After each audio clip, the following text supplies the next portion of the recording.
predstavitev, predvsem zato, ker mi bo služila kot orientacija. Bi pa dal sem naslovnice treh ali pa dveh njegovih knjig in pa enega zbornika, ki ga je uredil Dušan Neček in v katerem je tudi zelo obsežno Cirnovo poglavje, ki je po mojem mnenju res še zmeraj izhodišče za razumevanje zgodovine, zakaj Nemci v navednicah nemško govorečega prebivalstva, ki se je pač identificiralo tako kot se v različnih obdobjih, se vemo, od druge polovice 19. stoletja naprej prihaja do teh identifikacijskih transformacij, ki skozi katere se pač to prebivalstvo, lokalno prebivalstvo postopoma po eni strani nacionalizira, po drugi strani izgublja te, včasih smo jim rekli predmoderne lokalne ali pa regionalne ali pa pokrajinske načine identificiranja.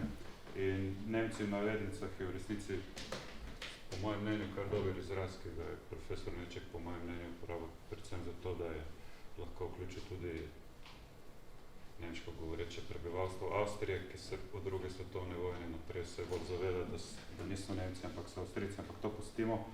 Želel bi začeti z osebno anekdoto, namreč leto 2012 sem imel priložnost in pa tudi čas z profesor Janezom Cvilom sodelovati. In to je izgledalo takole, da me je poklical po telefonu in vprašal, bi ti napisal, ti si Štajerska, tvoji starši so iz Maribora, bi ti napisal nekaj poglavij za zbornik oziroma spremno monografijo k razstavi Nemci in Maribor, stoletje preobratov, ki je nastala v okviru Evropske prestolnice kulture. Uredilo je Jernej Ferleš, sodelovalo pa je več avtorjev in avtoric. In seveda sem rekel, ja, bom, ne. Bil sem brezposeljen, v igri je pa bila vreča denarja, ne.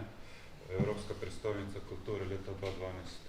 To je zdaj že stvar za bodoče zgodovinarje, da to analizirajo, ampak polovica ljubljanske kulturniške scene se je preselila za eno leto v Maribor, tako da zanimiva zgodba.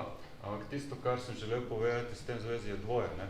Rekel sem, ja, bom, tudi Filip Čuček je sodeloval, tudi on je rekel bom in on po načelu, po principu subordinacije rekel, jaz bom delal do konca prve svetovne vojne, ti pa delaj naprej. Sem rekel, v redu, bom, ne, čas med obema svetovnima vojna. Iskreno povedano, pojma nisem imel o tem, niti o Nemcih, niti o mariborski zgodovini, niti o tematiki, ki bi jo moral pokriti. In pravzaprav s profesor Cirnom smo nekaj osnovne tematike določila, z Jernejo Ferleš smo skupaj nekako jih izbrali, potem sem pa rekel, kako se pa zdaj tega lotim. Gregor Jenoš je napisal eno disertacijo, nekaj člankov je bilo na voljo in potem sem pač vzel to knjigo, ta zbornik, ki ga je uredil Neček in ker je ta Cirnovo poglavje in ugotovil pa se je že vse napisano. Za to vrstno razstavo ne bo treba iti na primarne vire, ne bo treba vložiti veliko raziskovalnega truda za to, da pripravimo neka zaokrožena in smiselna besedila.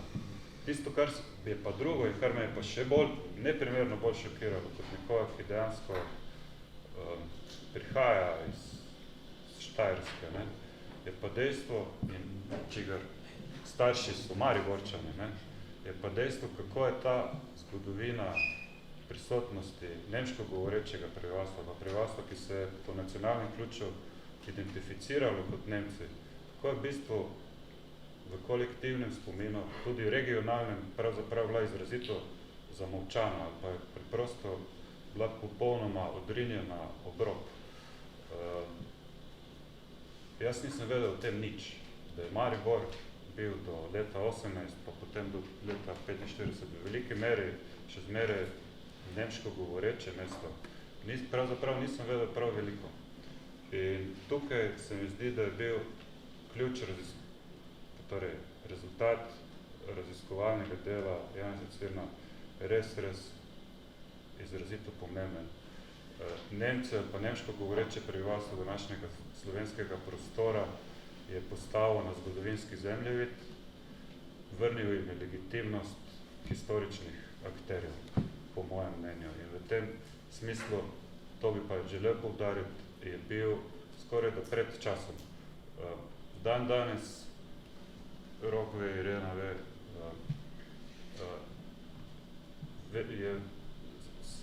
imamo na voljo, ne vem, 15-20 različnih monografij, ki obravnavajo natanko ta fenomen. Mednacionalne konflikte, jezikovno raznolikost, etnično raznolikost, urbanih aglomeracij v pozni habsburški dobi. Ne? In to je bila, ne vem, pred 5-10 leti ena od eminentnih tem te imperialne habsburške zgodovine. Janez Cvirn je to počel sredi 80-ih. In to, kar sem že omenil, se mi zdi v zvezi z tem delom njegovega raziskovalnega raziskovanja najpomembneje. In mogoče nekateri med vami poznate to njegov življenjepis, ki je izšel pravzaprav, ki ga je napisal sam, in je izšel kot v eni raziskovalni nalogi, ki sta jo pripravili dve celjski dijakinji. In tam je popisana celotna njegova življenjska pot, tako osebna kot poklicna. In ta izsek se mi je zdelo vredno tukaj še zlasti izpostaviti. Namreč govori o tem svojem magisteriju, ki je po mojem mnenju res v tem smislu zelo prelomno delo. Namreč pred tem so Nemci obravnavani v večini slovenskega zgodovinopisa, ne bom zdaj delal krivice v slovenskem zgodovinopisu, ampak so obravnavani na izrazito negativen način. Ne?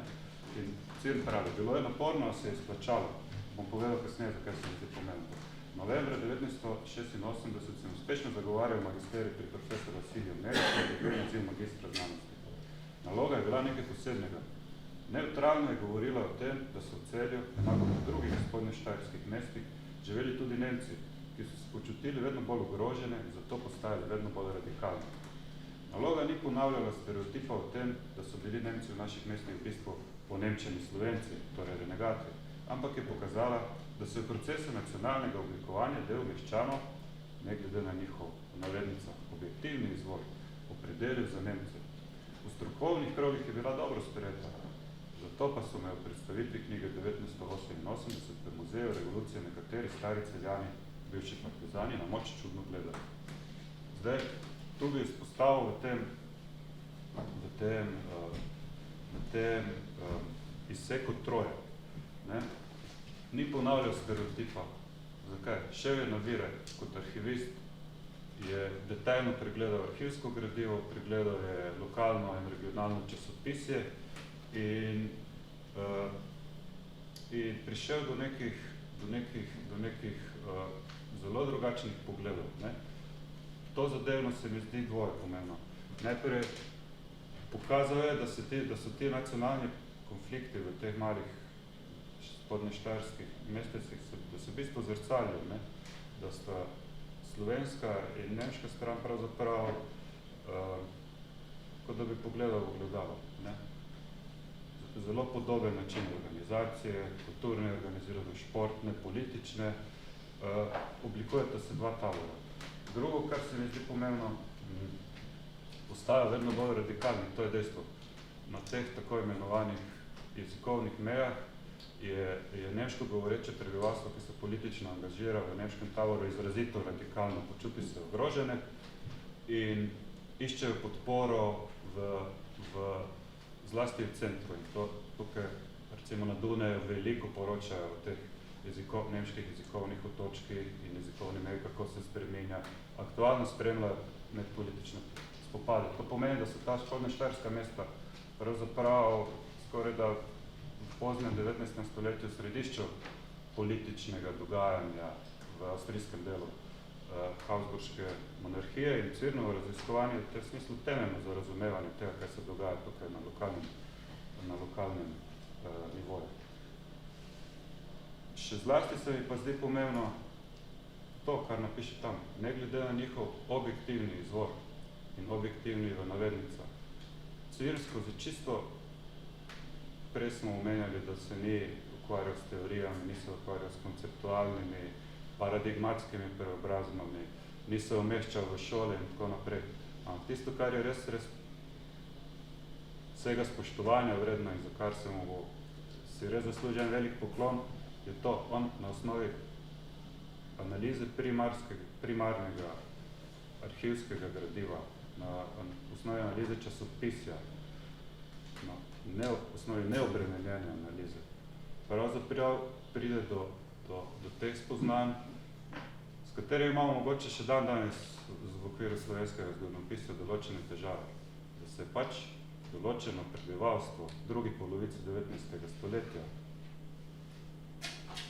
imelo možnost odločiti za en ali drugi tabor in da pri tem njihova tako imenovana etnična podstat, njihovo domnevno etnično poreklo, ni nujno igralo kakršne vloge, kakšne velike vloge, kakšne pomembnejše vloge. Imeli so zmožnost delovanja in lahko so izbirali. Temu danes rečejo v zgodovinopisju agency, pomembno je preučevati zmožnost delovanja historičnih akterjev. Janez Cvirn je to počel sredi 80-ih let. In počel je to, tukaj bi mogoče zaključil, počel je v kontekstu, ki tovrstnemu raziskovanju ni bil posebej naklonjen. V Muzeju revolucije so ga nekateri stari Celjani res na moč čudno gledali, ampak tisti, ki ste kdaj šli z njim na kavo, veste, da bi se dalo to opisati tudi z malo hujšimi besedami. Šola v navednicah, o tem smo že veliko govorili. Če obstaja šola, je to šola, ki jo zaznamuje ena stvar, odprtost, pripravljenost na dialog in predvsem fundiranost na arhivskem gradivu, na primarnih virih. Po mojem mnenju je to, kar je naredil, še zmeraj izjemno relevantno, še zmeraj gre za temeljna dela, ki jih je še zmeraj treba brati, če želimo razumeti štajersko lokalno zgodovino, slovensko politično zgodovino 19. stoletja, tudi socialno in kulturno zgodovino.